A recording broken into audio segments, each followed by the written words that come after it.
going on, guys? It's Kirk and I'm here again with another video. Now, as you can see behind me, I'm not too sure if this gives it away, but this was actually the first video me and Sam ever made on Reveal. And it kind of ties into the player that we're going to talk about today, which is Alex Iwobi. Now, this is a player features video that we did on Alex Iwobi in terms of, how he plays and just in general what we think of him as a player. So if you haven't watched it, it was the very first video, go back and watch it. Loads of talking points in it. Two players I want to talk about, but before I touch on those two players, I first want to talk about one transfer which I haven't actually mentioned yet in the past couple of weeks, which is Idrissa Gueye to PSG for £25 million. Now, I just wanted to touch on that quickly and just say that Idrissa Gueye going to PSG, it's a massive transfer for both the player and PSG as well. And I think for a player like Idrissa Gueye to go from Everton and to go to a team like PSG really shows how much he's grown. And the type of player that, PSG are getting from Idrissa Gueye is amazing. He's box to box, he's strong, he's skillful. His size doesn't suggest it, but he is actually very strong on the ball. He's skillful, he can pass, and he's a very, very decent centre midfield player.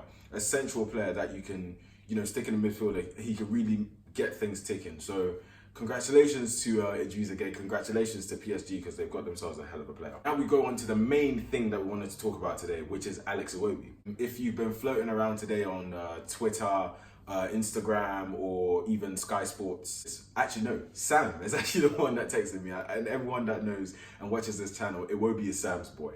So Sam actually texted me this morning, letting me know that there has been a bid for Alex Iwobi for around £30 million for Everton.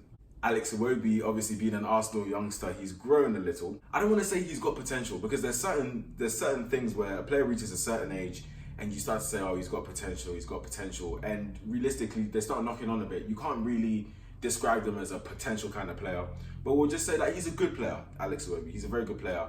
And Everton have bid 30 million for him. First of all, I just want to talk about the source where it came from.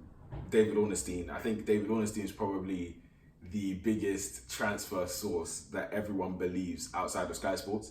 So if Sky Sports haven't said it and David Ornstein said it, it has some credibility, because he's generally one of the people that people look for in terms of credible information. So it came from David Ornstein, and as soon as we saw that, it was kind of like, okay, this actually is true. Now, let's talk about Iwobi in general as a player. Iwobi is a player that, when he first burst onto the scene, as an 18-year-old boy, he showed so much promise. He wasn't the fastest player, but his technical ability was really, really, really, really good for someone of that age. So when he first burst onto the scene, back when Arsene Wenger still was in charge at Arsenal, he really looked like a player that has so much potential. Now, am I going to say that Iwobi's grown as a player?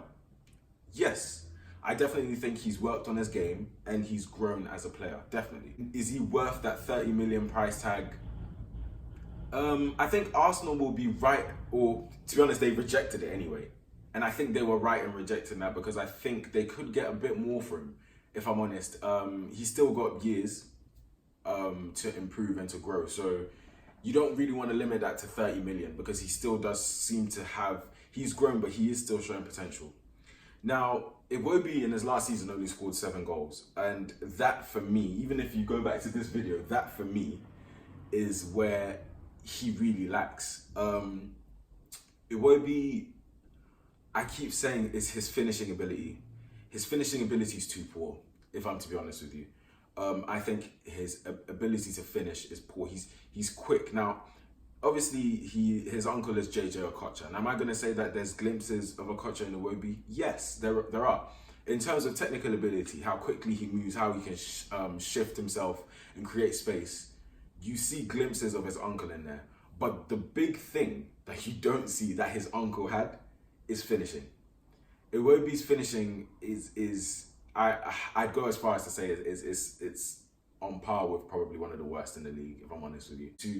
To, have so many appearances for Arsenal and only manage to score 7 goals, it's not the best. I mean, I think he's hit 100 appearances now.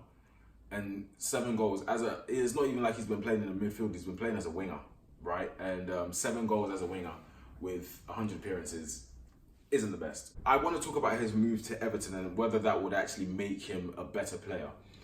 There is a sense of obviously Arsenal being a big club. When you play for a big club, there's always expectation.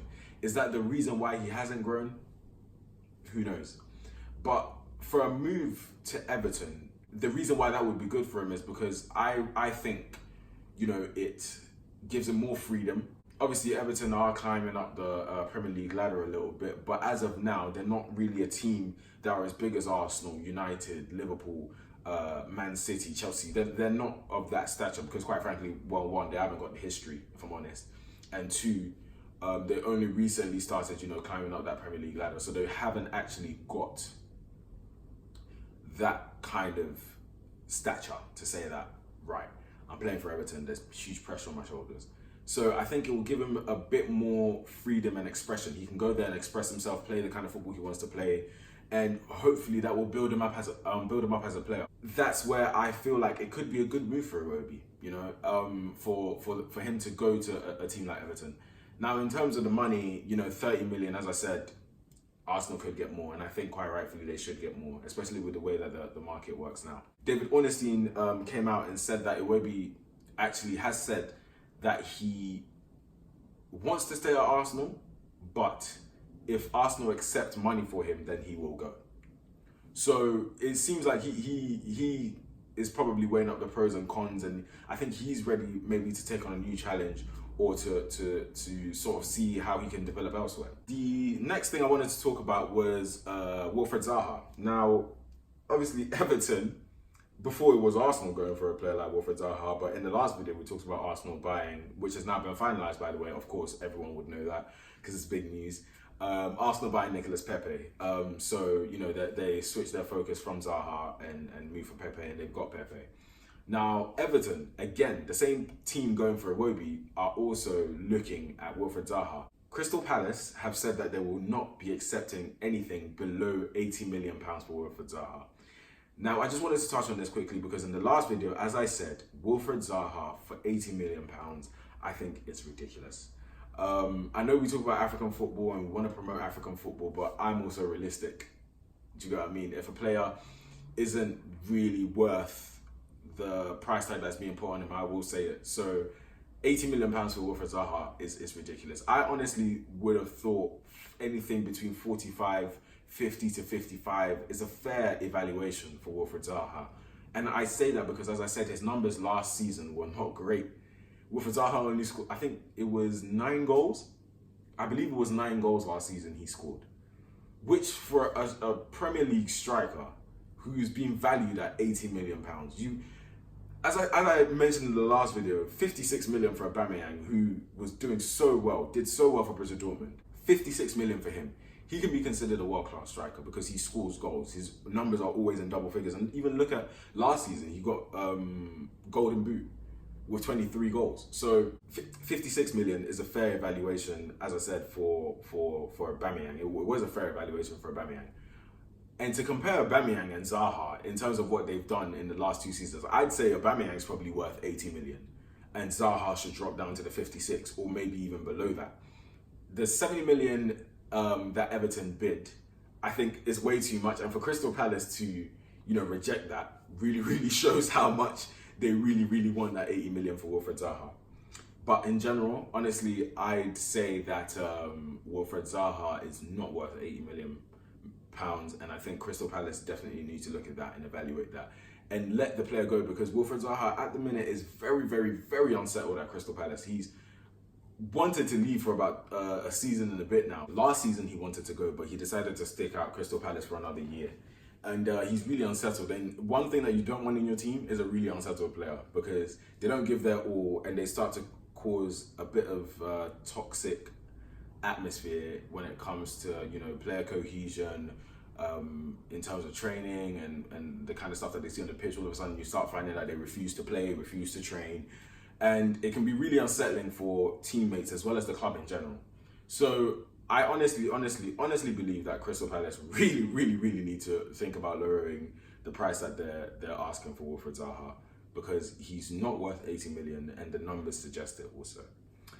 But that's the end of the video, guys. Thank you so much for watching, and let us know, as we always say, don't forget to like, comment and subscribe, but in the comment section let us know what you think about, you know, this whole Alex Iwobi sort of angle that Arsenal are taking. Do you think it's a good move for him to go to Everton? Would you prefer to see him stay at Arsenal? And in general, in terms of Wilfred Zaha as well, let us know what you think. Is he worth 80 million? Which I've said I really don't think he is. But is he worth 80 million?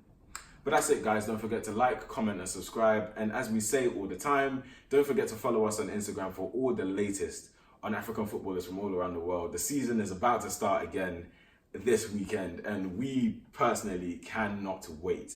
We've got build-up, we've got transfers. There's loads and loads and loads of stuff going on Instagram with official reveals, so make sure to follow.